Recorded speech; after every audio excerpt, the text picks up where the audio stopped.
मानव जीवन की सबसे बड़ी उपलब्धि के बारे में समझेंगे तो मानव जीवन में कुछ लोग कोठियां, कारां, पैसा, परिवार, रिश्तेदार, इन सब चीजों को पाके बहुत खुश होते हैं। और फिर अंत जब ये देवी अपना मानव देवी यहीं पे छोड़ के जाना है, इससे जुड़ी जो सारी चीजें हैं तभी हमसे छीन ली जाती है। उल्टा इन रज तम सत के व्यक्ति वस्तुओं में ही सारी जिंदगी बर्बाद करने से और वो सारा सामान इकट्ठा करने से हमें 84 लाख में घुमाया जाता है और कई करोड़ कल्पों तक हमें फिर मानव शरीर नहीं मिलता, हम 84 लाख में भटकते हैं। तो चार तरह की पर्सनालिटीज जैसे में एक तो अवतारी भगवान है, दूसरे अवतार है ब्रह्मा विष्णु शंकर और उनके आगे फिर आंशिक अवतार, तीसरे साधु संत महात्मा है और चौथे जो 84 लाख में घूम रहे हैं मायाधीश जी। भगवान को मायाधीश कहते हैं, अवतारी कहते हैं। और उनसे जो अवतार है ब्रह्मा विष्णु शंकर, जो उनके आगे आंशिक अवतार, ये स्वांश आत्माएं होती हैं। ये शिव शक्ति के गवर्नर होते हैं। भगवान सच्चिदानंद है, सत शक्ति से अजर हमारा विनाशी है, चित शक्ति से ज्ञानवान सर्वज्ञ है। पूरी सृष्टि से क्या हो रहा है भगवान को पता है। एक एक का कर्म, एक एक का संकल्प भगवान नोट करता है, वैसे ही फल देता है। और आनंद प्रेम शक्ति से, आनंद शक्ति से हमेशा अपने आप से इतनी बड़ी सृष्टि बना के भी आनंद में रहता है। एक संसार परिवार में ही लोग एक रिश्तेदारों में परेशान हो जाते हैं कि भगवान इतनी बड़ी सृष्टि बना के आनंद शक्ति से हमेशा अपने आप में आनंदित रहता है। और जो भगवान को पाता है, समझता है, गुरु के पास जाकर उससे जुड़ता है, मन बुद्धि का सत्संग करता है, जुड़ाव करता है, उसको भी वो अपनी ये सारी प्रॉपर्टीज प्रदान करता है, उसको बड़ा करता है सच्चिदानंद की प्रॉपर्टी देके। तो मानव जीवन जो कि देवी देवता पाने को तरसते हैं, गुरु पीर साधु संत फकीर इसको धारण करते हैं, मानव चोले को प्रभु रामकृष्ण में अवतार धारण करते हैं। जो ज्ञान शक्ति प्रमाण है, कर्म योनि में है, जिसमें गुरु से ज्ञान पाके किसी भी लोक में जाया जा सकता है। तो मानव जीवन की सबसे बड़ी उपलब्धि क्या है कि मानव अपनी ये बताई थी अवतारी भगवान और फिर उसके बाद अवतार स्वांश आत्माएं, गुरु पीर साधु संत फकीर, इनमें दो तरह के संत हैं। एक अनादि मुक्त, जिनको कभी माया लगी ही नहीं थी, भगवान ने ही महात्मा के रूप में अवतार लिया था।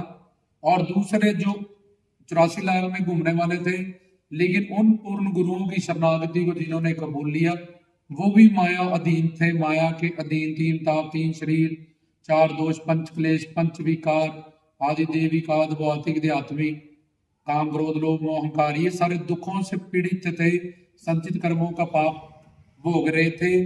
उन्होंने पूर्ण गुरु की जाके शरणागति कबूल ली, तो वो माया अधीन ये 84 लाख के चक्कर से निकल के वो माया अतीत कैटेगरी में चले गए। हमेशा को सच्चिदानंद प्रॉपर्टी को हासिल कर गए। अपने गुरु के दिव्य धाम में उनको दिव्य शरीर और दिव्य सेवा और दिव्य अंतःकरण, ये सब कुछ प्राप्त कर लिया अपने गुरुजनों से। तो मानव चोले में सबसे बड़ी उपलब्धि है कि इस माया अधीन कैटेगरी से निकल के माया अतीत पर्सनालिटी बन जाना, जिसके लिए मानव चोला मिला है। इसका एक ही ये उद्देश्य है। बाकी मानव चोला भी माँ के पेट में मिला है।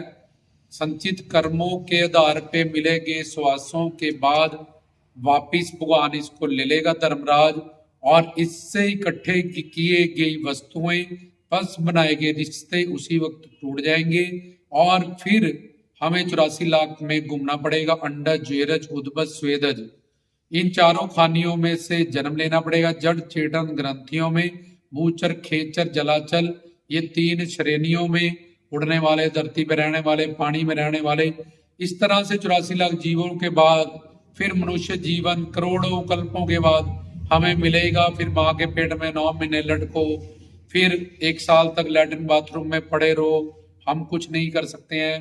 फिर थोड़े बड़े हो, पढ़ाई का प्रेशर हो गया, फिर उसके बाद कि अब शादी करनी है, फिर शादी करने के लिए अच्छी नौकरी चाहिए, फिर आगे बच्चे होने चाहिए, तो फिर उन बच्चों की परवरिश करो, फिर एंड में उनके लिए सेविंग करो और फिर मर जाओ।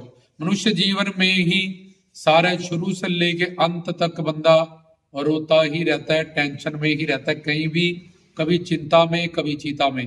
तो मनुष्य जीवन मिला भी, उसमें भी प्रारब्ध के भोग से कभी पुण्य का समय आ गया, कभी पापों का, कभी महापापों का दंड आ गया, तो उसमें भी दुखी, जोनियों में भी दुखी, यमदूतों के पास भी दुखी, जोनियों में रोटी कपड़ा मकान के लिए भी संघर्ष, और जो प्राप्त किया वो भी सब कुछ छिन जाना एंड में, प्लस ये मानव शरीर भी।